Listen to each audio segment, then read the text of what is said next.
Morning, good afternoon, good evening, you lovely people, whichever one it is for you. Welcome back to Lilywhite Lane. I hope that you're all having a really good Sunday and weekend, wherever you are in the world, and whatever you are planning to get up to. Now, at the end of August, the summer transfer window was hugely overhyped by many Spurs fans.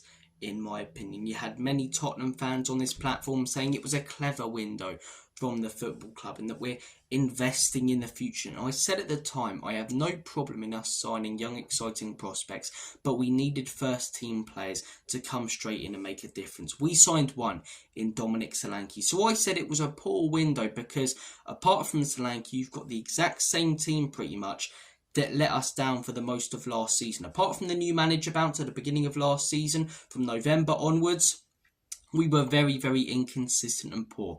So when we've got the exact same players that were very inconsistent and poor and let us down, the exact same manager with the exact same tactics, why are we not going to get the exact same results? But I was told I was wrong. I was being negative about the club again. No problem investing in young, exciting prospects, but in my opinion, we need proven and quality players to make a difference. And apart from Solanke, we didn't get those players. We needed a number 6 to come straight into the first team. We didn't sign one. We needed a winger to come straight into the first team. We didn't sign one. What we got was Archie Gray and Wilson Odobert for a combined fee of 70 million. That 70 million should have been spent on someone such as an Eze, who would be starting week in, week out, making a difference and getting points when it mattered. That 60 or 70 million should have been spent on João Paulinho, a player who could have come into that number 6 position and made a difference and brought some physicality to the team, right?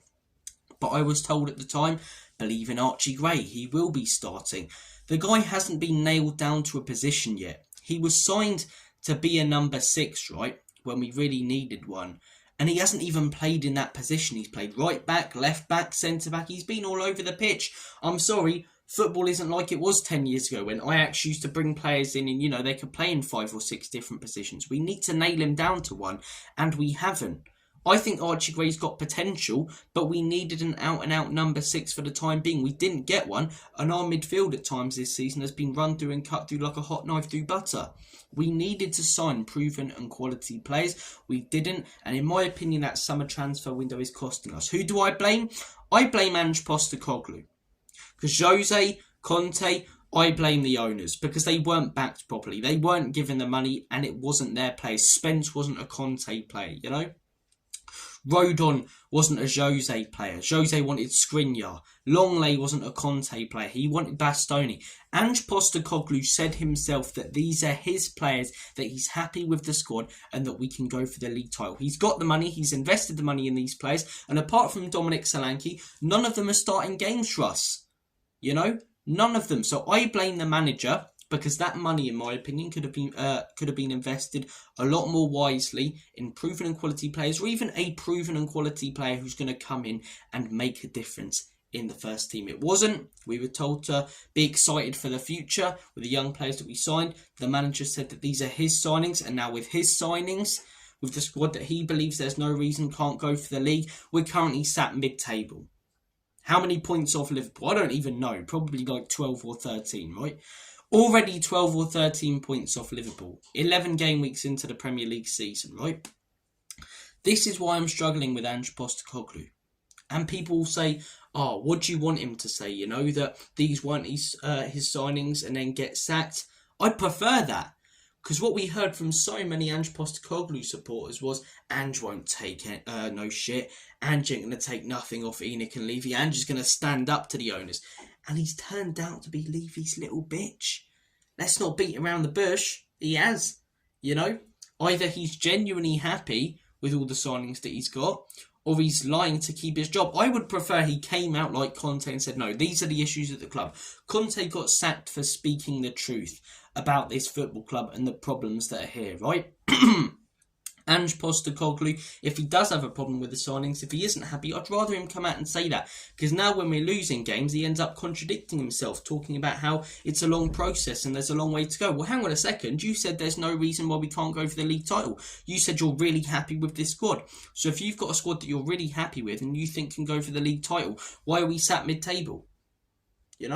That's why I blame Ange Postecoglou. It was a ridiculously poor window. It was overhyped by many Spurs fans, and in my opinion, it's costing us this season. We've got pretty much, apart from Solanke, the exact same squad as we did last season. So why are we not going to get pretty much the exact same results that we did last season after the new manager bounce at the beginning? Please, someone tell me. Please, look, there have been slight improvements this season. I think the performances have been a lot better than they were for a lot of last season. I think there have been slight tactical tweaks.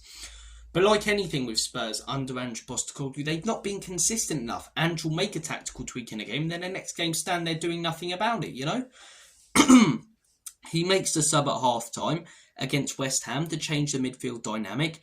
Then he watches us get completely overrun by a team such as a Brighton or a Crystal Palace, and his substitutions are too late and wrong. You know? Some games he'll invert one wing back, the other one, doesn't. And I think, okay, maybe there's a bit of progress here. And in the next game, we're back to being predictable Spurs. Both wing backs inverting, leaving space on the flanks, which is where we concede all of our goals. I'll put some photos up in the video right now. Look at where we're conceding our goals, right? They're all teams attacking us with a switch of play over the flanks in the box.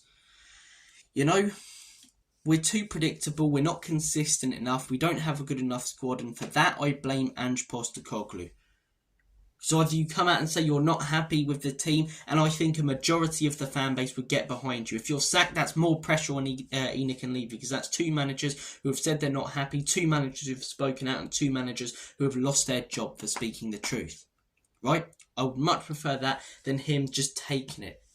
You know, like so many Aussie fans and Spurs fans, to be honest, said he wouldn't. I've tried with this guy.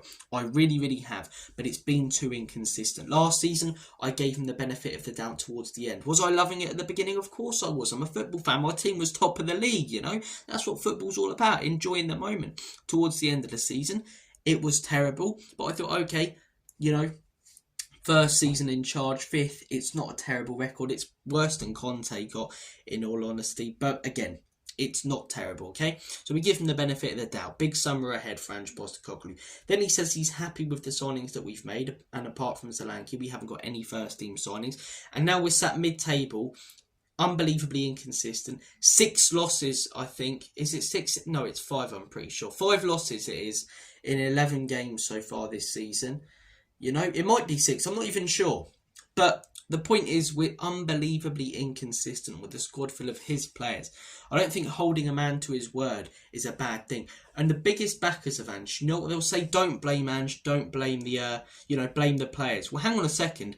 Ange himself is saying it's on me. Ange himself is taking accountability. Ange himself isn't blaming the players. So why are you going against a manager that you love, huh? Why are you questioning Ange Postecoglou, eh? You know what I mean? But I said at the time, in the end screen of this video, I'll put up one of the videos from the summer transfer window. I said at the time, it was a poor window. Yes, we cleared out some deadwood. Yes, we invested in some good future young players who I like, but we didn't sign enough first-team players. I was one of the only people who stuck up for the Dominic Solanke signing. I thought he'd really work, and he has so far. And I really, really like Dominic Solanke. I think that's a great signing. But I think most Spurs fans headed into the summer window saying, we need a quality number 6 to come in, and we need a quality winger. And what did we get? F-all, to be 100% honest, you know. But look, guys, I've spoken my piece. That doesn't even make sense. I don't know what I'm on about. I'm not running off much sleep today. I've said my piece, but yeah, comment down below your thoughts and opinions on the summer window. Do you agree that it's costing us now? Do you actually think it was a good window? Are you one of those people who thought it was a good window at the time and now are going back on that? Fair enough. If you are, as I say, opinions change quickly in football. It's not flip-flopping, it's a results business. So, you know, you're entitled to change your opinions constantly. But guys, I'm going to make like a banana and split. Have a ruddy smashing rest of your day and weekend. And as always, come on you Spurs.